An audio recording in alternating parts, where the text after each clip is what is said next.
We are. All right, go ahead. Welcome everybody to our admin meeting for Thursday, June 6th. Penny, would you do some roll call? I would be happy to.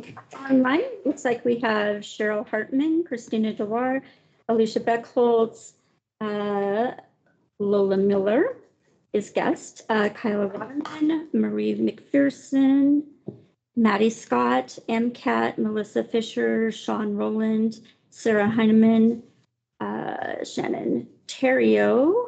And in 206, we have Commissioners Slotnick and Vero, Allison French, John Hart, Andrew Chorney, Chris Lounsbury, Sarah Richardson, Ann Hughes, Jenna Miller, Annie, Kathy, myself, Emmy Bristow, and we're also joined by Lois. She's here, but she's not. McCannis and Colleen Rudio. I think that's everybody. Great. Thank you so much. Yes. All right. Before we dive in, do we have any public comments on items not on the agenda? Okay, seeing none, we'll jump right to our consent agenda. We have 2 items there. Is there anything on this exhaustive list that anyone wants to pull out? So I just want to give you just a quick little bit of Sure. information on item number 2. So as you recall, we have a lease with the YMCA. They're in the middle of their renovation process. So this letter that you are authorizing me to sign basically just allows MoFi to continue the financing that they're doing around that project and for that project to keep going forward. It does not impact the terms of the lease or the fact that the county retains ownership of the property that the YMCA sits on. Great. So Thanks, Chris. Yeah.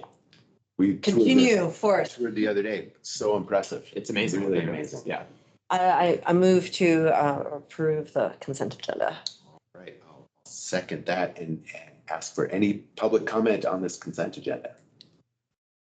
Okay, all in favor? Aye. Aye.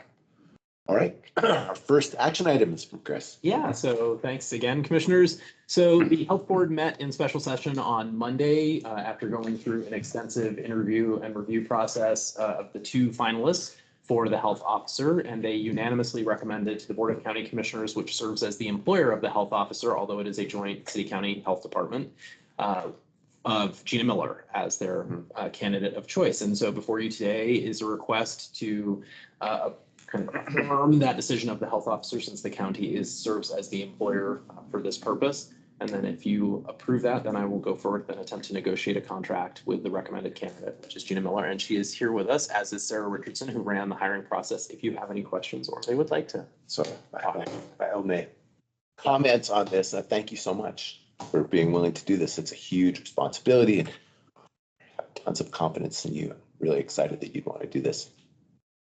Yes, thank you. Very excited. Great. Well, very excited. I will not let you down. I believe that. I believe that. And I don't know if anyone online or Sarah has some comments you want to share. I don't really, although I feel for the candidates. It was a grueling process, I think, but not as bad as the last round that we had to do. Yeah. So I actually. could whip up a global pandemic. Oh. But no, I agree with the decision and it was a fairly easy process for me. So, yeah. I absolutely concur and I'm really excited and thank you. I'll let a motion. So I motion to enthusiastically approve the recommendation of the health board to appoint Gina Miller as the chief health officer for Missoula County. Yeah. I will second that. Call for any public comment. Okay, all in favor? Aye. Yeah.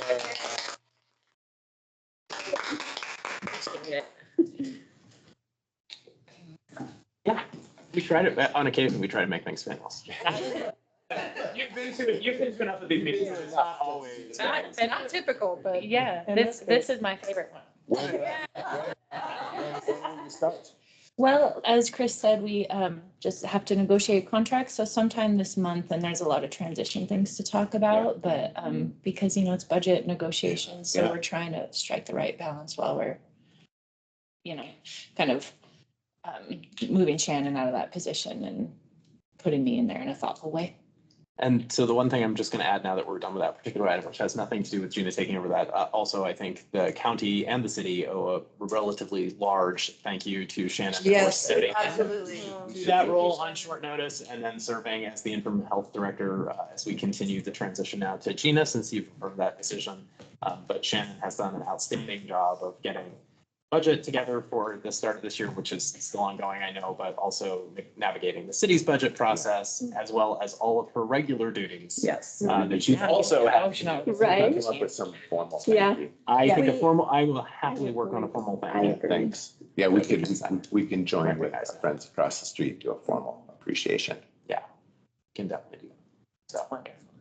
You have we have a guest that raised their hand. Yes, yes. It's okay. Be appropriate. Verified is a heck of a name. Oh, she put it down. That's my daughter. It's a little Civics lesson. And she is civically engaged, let me tell you. If she stays in Missoula County, she'll be a thorn in your side. All right. I love you, Lola. I'll see you later. Thank you, Lola. Thank you, guys. Congratulations. Thanks. Yay. Come on up. Oh. I think y'all are the next. Oh, we don't have any Oh, questions. there's Lola. Oh, okay.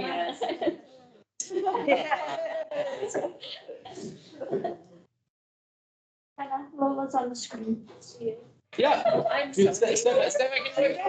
Trying to figure out how to hang. Oh, sorry. Awesome. That was funny.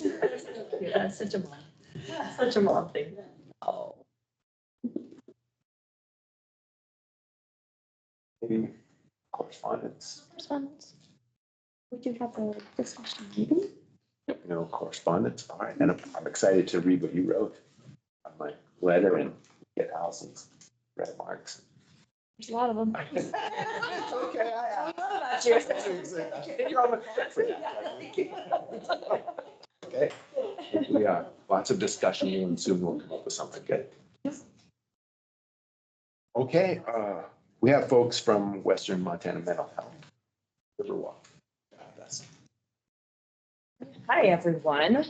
Thank you for inviting us back to the table. I don't know if you guys want to get your scoochy scooches up here. I'll pass this around. The county supported us last year with some much needed additional support to the organization's efforts. So wanted to give you a little bit more of a broader update. Also wanted to talk specifically about a couple of our programs that we feel are in those final stages of stabilization and enhancement. As you look through the packet here, my name's on there twice, so I don't know who in the right mind would want two of me, but obviously somebody thought they wanted two of me and can attest that's not a good thing to want two of me. So if you want to go ahead, the first few pages of this are really just representing where we're at as an organization.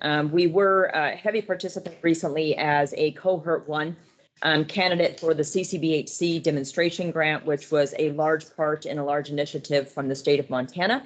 That took a tremendous amount of effort from the organization and from the entire team. Absolutely, the CRC as one of our programs was a part of that initiative. Kyle Waterman is our board chair and joins us today online. He can attest to the enormous amount of effort that it took for an organization that was going through restabilization to not only restabilize, but also to then try to elevate and meet the intense standards that are set forth by CCBHC and the SAMHSA community.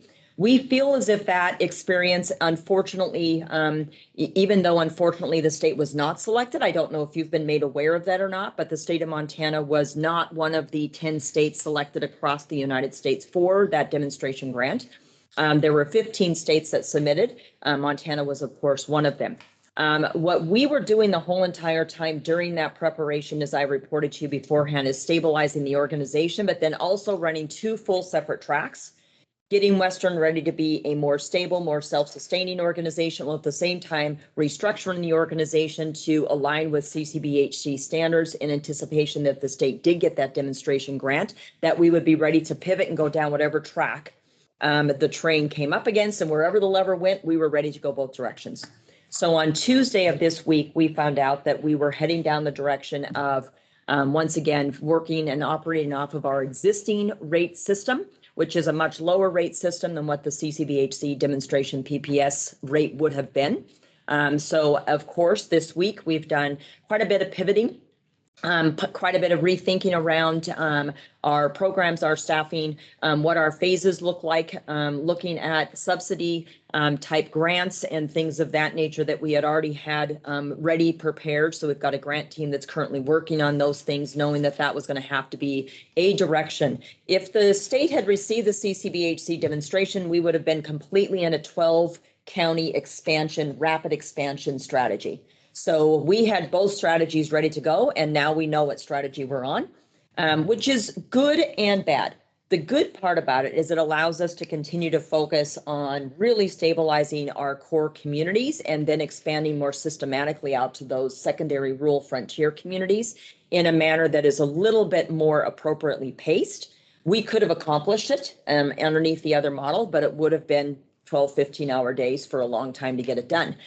Still going to be long days, but we are able to go ahead and continue to move this. So some of what we did here for an update for you is to really kind of take and align what we are doing as a CCBHC organization, because we do have 2 other CCBHC grants that help support us, and how we're aligning our efforts to those not only initiatives, but also to each individual counties. So this is the presentation for this county as far as how we're aligning to your strategy. So if you turn to page, starting on page 11. And I just noticed there's 2 pages 11. So 2 page 11s and 2 Colleen Rudios today. Good luck. Anyway, but if you look at those on page 11, you know, there are 3 primary goals that we believe we align with that are part of your goals. The first one is that partnership and collaboration piece. So Western has been really focusing heavily on the strategic alliance of Missoula, making sure that we're in collaboration with that. We're doing that as well in other counties. As I reported to you last year when I first came on board as the interim, Western had been kind of separated from some of those county initiatives in the past and not as engaged as what we needed to be. So we have rectified that. Kyle is up in the Flathead County area. He can attest our involvement up in the Flathead area. We are also part of several different crisis grants that have been submitted for the Flathead County as the primary provider. Many Rivers, which is another organization up in that area, we've done a strategic alliance with them. We are in first position. They are in second position in that county, and they are moving their offices out of their local offices into our campus. Because one of the conversations that we've been having with all of our CEO colleagues across the state is that whether the state's demonstration grant went through or not, this industry does not pencil. This industry is needing to have multi-subsidy, multi-funding strategies applied to every single program, not only multi-funding strategies, but multi-collaboration strategies. And Dr. Ann Douglas is going to speak to that. There is no other way to get this done other than get lots of people at the table, stop the game, stop the politics, and figure out how we get it done. That is the only way that it's possible. So in our conversations and collaborations with Many Rivers, with Aware, with other local providers, we're having those conversations. We're saying, what can help you be more efficient in your business? What can help us be more efficient?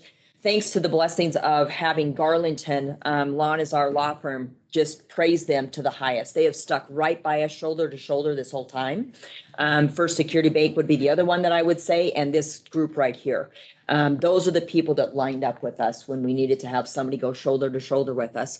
And we're working on shared service agreements that are appropriate for CCBHC, appropriate for the way by which the services are provided, but are operating from a position of efficiency.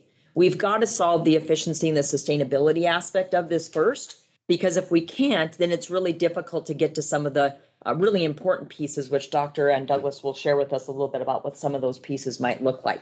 So underneath partnerships and collaboration, you'll see here that we're aligning to Missoula Strategic Alliance, the Crisis Now model, as well as the youth services. We are in the process of setting up listening sessions with all of our school districts, including those here in Missoula. CSCT as a program, which is one of the youth services, does not work It has been a program that has been operating at a loss to the tune of approximately 200 to 300,000 a year. And the state has had 2 years to figure out how to make it work better and more efficiently. And we will continue to collaborate with the state. They are great collaborators. Nothing against what our work with them. We have had such great experiences with the state, but their job is hard too. There's a time delay. There's just things that just are difficult. And so we are going to be doing listening sessions and really rethinking what that CSCT program could, would, should look like. It may evolve, it may not evolve, but we got to have the conversations because right now it's operating at a loss. And that makes it more difficult for the team that's set there to do the work that they're supposed to be doing to focus on the work. So those are the real challenges that I think we face on a regular basis. From a strategic integration standpoint, Western is such a robust service component and partner in all of our communities and such an integral part. I'll give you a different example. Butte Silver Bow. We typically would apply for the PATH funding in Butte Silver Bow. Through our community conversations, we identified that one of the other community partners was better suited to have that. So we wrote a letter, worked with them, helped them with the application, and we're really focusing on getting the resources to the organizations that have the best capabilities of making that one segmentation work at its highest level so that then Western and everybody else involved in it can all do their parts at a higher level. So that's another example of how, we're not necessarily just trying to go after all funds, all programs, all dollars, try to be all things to all folks, which I think is one of the mistakes that the organization has made in the past. We're being the thing that we're supposed to do, and we're doing it right, and we're doing it well, and we still have a road ahead of us. We were really hoping that that demonstration grant would give us that extra wind underneath our sail.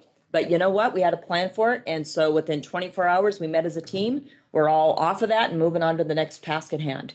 So that's how we feel like we're aligning with the partnership and the collaboration. If you look at the next one, quality program delivery, and I'm going to have Dr. Ann Douglas talk a little bit about this, through technology and innovation, that community-based integration, collaboration, outreach, really kind of creating an evidence-based model, that fits really strongly here. And then I would also like you, Ann, to maybe just speak a little bit about that cultural humility piece and how that fits into our workforce advancements. So I'd like to give you a few minutes just to highlight what's going on at Riverwalk.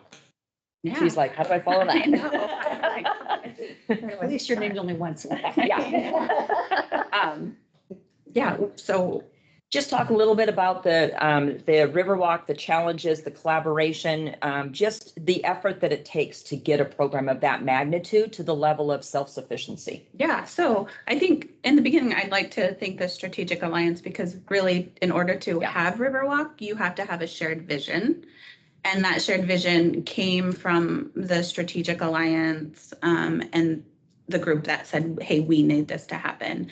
And that opened the door. And so I'm really thankful that I was able to be the director of Riverwalk. And I really, moving forward, take that seriously. And that means because the shared vision was a collaborative approach, Riverwalk needs to also be a collaborative approach. So going out to the community, working with community partners, we are the last piece in the Crisis Now model with Missoula County. So there's 988, someone to call, MST, someone to respond, and now Riverwalk, somewhere to go. And so working with 988, MST, and collaborating to present to the community of saying, look what Missoula County now has. We have a Crisis Now model. We have this in place. So I've been working really closely with both programs. We have a presentation in place. We're presenting to the University of Montana to get their buy-in so we can go to orientation so parents know, students know, people know that this is what Missoula County has done for the residents here. And then moving on to collaboration, really taking a reciprocity approach. So I've been doing a lot of in-person presentations. I prefer to do the in-person because I feel like being able to connect with our community partners, like We Care, YWCA, our community partners, being able to talk about Riverwalk. How can we help the guests that we call our clients the guests at Riverwalk. So the guests that you see at your program, how can we help them at Riverwalk? But then also when we get guests, how can we refer them to you? So it's not just one-sided. I'm not going out into the community saying, this is what, like, please bring people to us, but also this is a community and we want to be able to help each other. And so when I go out and do the presentations, I really want to make sure that I'm including it's about a community. Riverwalk was developed as a vision from the community. We're going to give back to the community. And so doing a lot of, I think for the last 7 months, that's really what I've been doing is talking with community partners, getting those referrals, making referrals, letting them know what we do, how we do it. And then kind of the last piece of the outreach is getting the community involved, getting citizens involved, letting them know about what Riverwalk is and really not just Riverwalk, what the Crisis Now model is. Yeah. And how we can promote that, how I can promote my colleagues at 988 and MST and how they can also promote us. Just throwing it out there on June 11th at the Pedalhead Stadium, we are the nonprofit for the night. And so any tickets from that sale will go to Riverwalk to support our guests. But also There's a link for that, right? there is a link There's for a that. I can send that out. But also it's a great way for us to, staff at Riverwalk, to get out there and talk to community, talk to us like, well, what's Riverwalk? What's going on? And then they can meet the amazing staff that we've hired. They have, I say this at every meeting, the staff at Riverwalk is amazing. They have big hearts, they have empathy, they are there for the right reasons. And to get them out in the community to talk with somebody, and you never know, you might be talking with somebody, you share information about Riverwalk, and they have a crisis 2 weeks later. They walk through the door, and guess what? You're there, and you're like, hey, I know you. I already built this rapport. So I think it's really important for a program like Riverwalk, in order to succeed, that we're out in the community and that people are starting to get used of us, and that, you know, it's that stigma about mental health is still out there. And so if we can get out there and talk about mental health and promote Riverwalk, I think that's going to be super successful. So it's kind of like three little pieces, they're three big pieces. Strategic Alliance did the big heavy lifting and the collaboration. And now it's time for us to like really involve the whole community and have everybody on board. Yeah, and I think that a couple of lessons learned. First of all, this is one of the things when we came before you and asked for some funding that you were so gracious to provide. That startup cost piece of the equation is critical.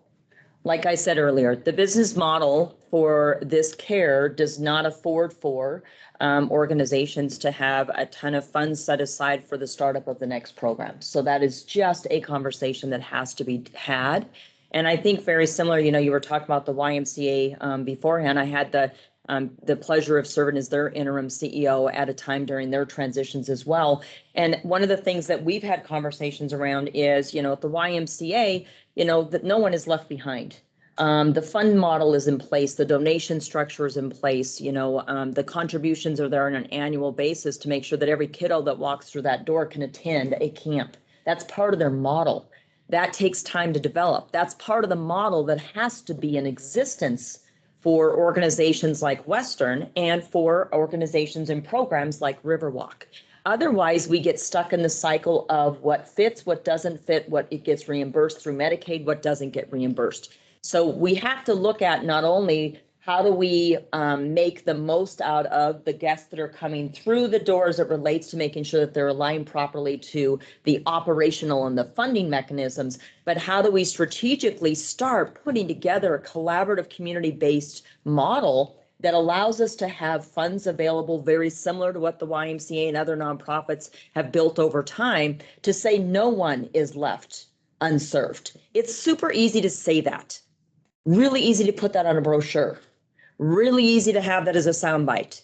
Not so easy to make it happen when your business model does not support revenue and or reserve contributions on a consistent basis.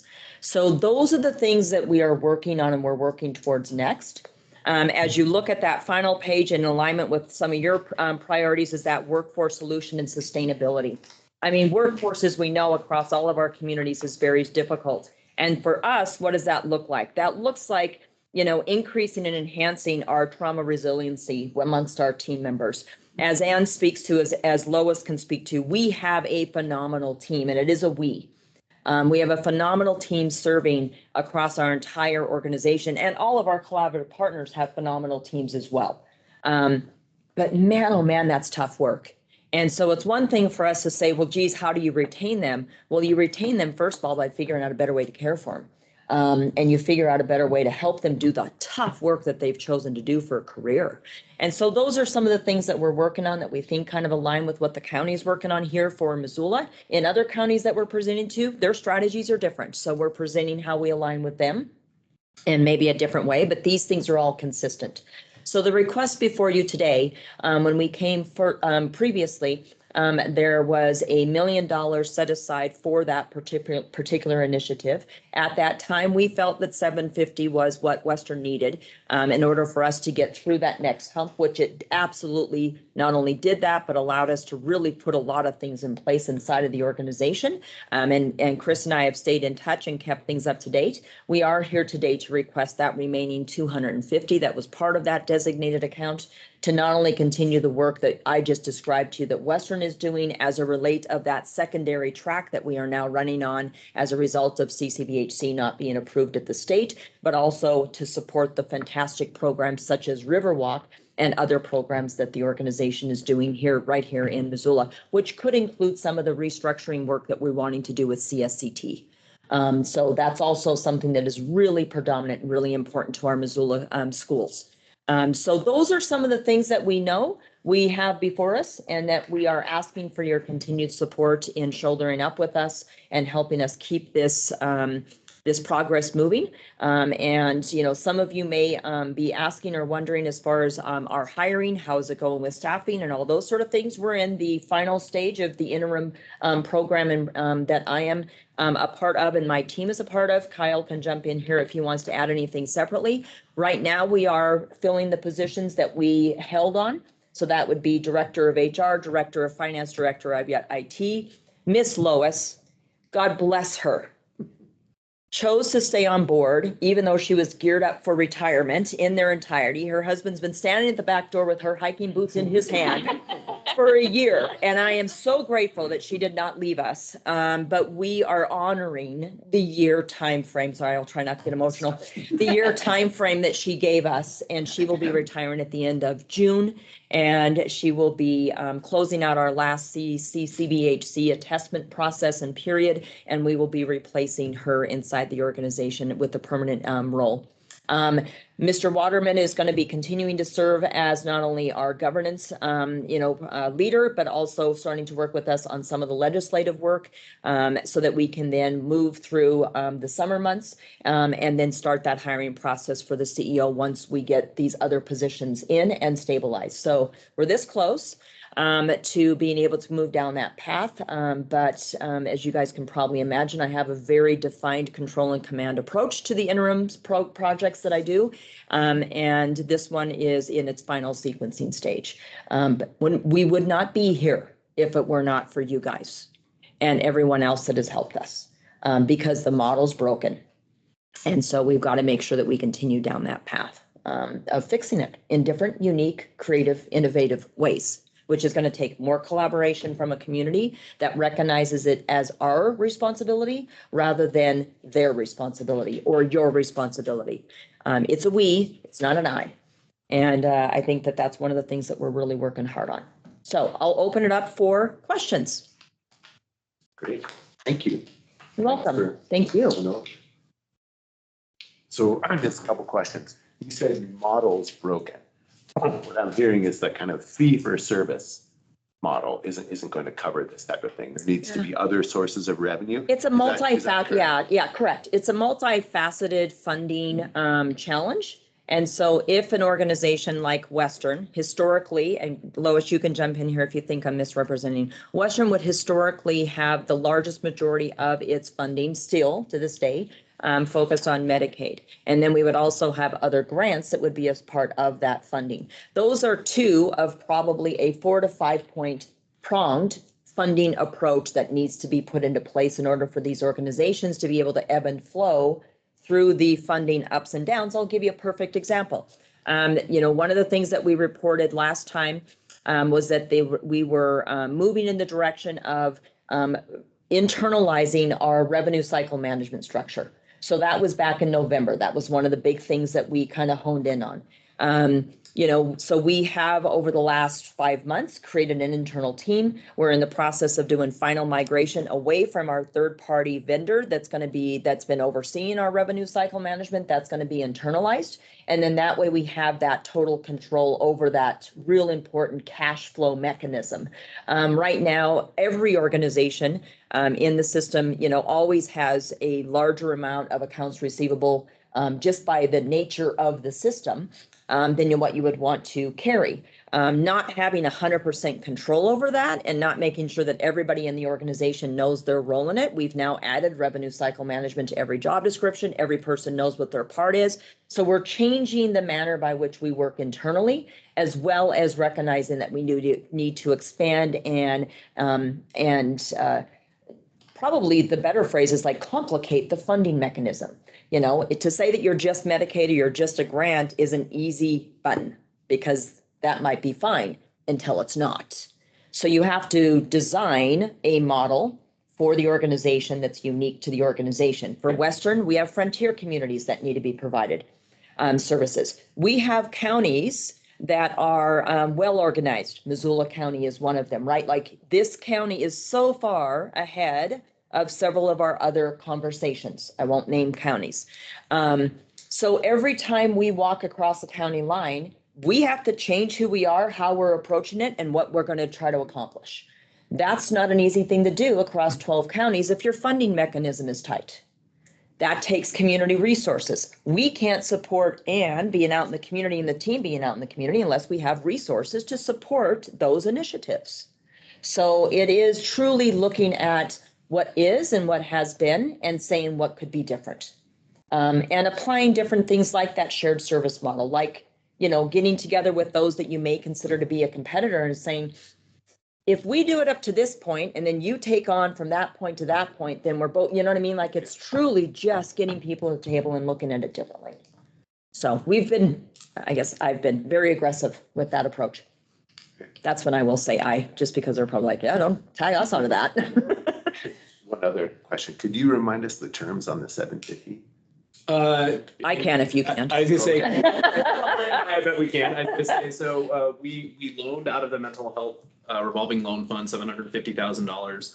It's collateralized by a building in Kalispell. Correct. Thank you. I was gonna say I couldn't remember the community, Kalispell. And the terms on that is the first year there are no payments on that, and then after that we will sit down and work out what the terms of when the repayments would start. Based on that, and that was to give Western and Cascadia enough time to actually begin the process of stabilizing where Western was, but to make sure that we kind of helped to fill the gap so that Western was able to get to a point where they could actually move forward, as opposed to just kind of being stuck in the spot that they were. And we have talked to our legal team over at Garlington, and we would do an add-on to that original deed to make sure that the entire $1 million is anchored and collateralized in a consistent manner. Being that the first payment does not start until the end of this calendar year, that gives us time to make sure that everything is put into place. And if you'd like to give us more than that, we are certainly willing and welcome to take that. So that piece of property has lots of room if in fact you want to use up some of that extra space. Just throwing it out there. Thank you. Thanks for that. Yeah, you bet. Yeah, it's very well organized, very well defined. Kyle, do you want to add anything? Thanks, Colleen, and thank you, commissioners, for all your work. I mean, and support for Western through the last year, previous loans, but also, as you can tell, it's great to have Colleen Rudy along with our leadership. Obviously, she is an Energizer bunny and has taken us through some paces. But I think more importantly, I'd like to just attest that, as board president, I see that we really have become a more stable organization. But I also hope you can see that it really is, as Dr. Douglas mentioned, that our staff is amazing, and being able to, that this work is actually done in the community by our staff, And I really appreciate the way that Colleen has worked with bringing our staff forward. And I'm seeing that in multiple communities. And I think that the importance for me being up here in Kalispell is to also make sure that not only as we connect into Missoula, we have responsibilities in our other counties and are able to show up in the same way. And I'm able to present with staff and really appreciate the leadership and how amazing the Western staff is. All I would finally just say is thank you for the consideration on that and your historic support. But again, this work is done by people, with people. And I think that that's the important part of how we do this work and transform the crisis that we're seeing in the community. And that's the work that's ahead of us. And so how Western can partner with you, but also how we can be better partners with all of our sister agencies is really important for our success moving forward. I'm also just here, and part of the reason I'm here is as we go into leadership transition, I wanted to make sure that there's consistency from a board governance level. I would also love to sit and talk at some point with the county about making sure that we have adequate county representation from Missoula County onto our board, as I look at making sure that our board can represent and connect us to our communities across our region. So thank you very much. Thank you. Thanks, Kyle. All right, thanks for coming. We will consider this. Okay. And really appreciate your What's- coming to chat. Timeline? So yeah, so if you guys, so this was a chance for Western to come and present to you guys. We'll talk, Colleen and I will talk a little bit more about a timeline, and then we'll bring back an actual proposal that'll look more like an action item. So it'll be on another publicly noticed meeting, and we'll do that. But wanted just a chance for you guys to hear this. Thank you. First before we get there. Yeah, and we'll try to have that completed between the two of us for next week's meetings. Okay. All right. Yeah. Thanks, everybody. Thank you all. Thank you.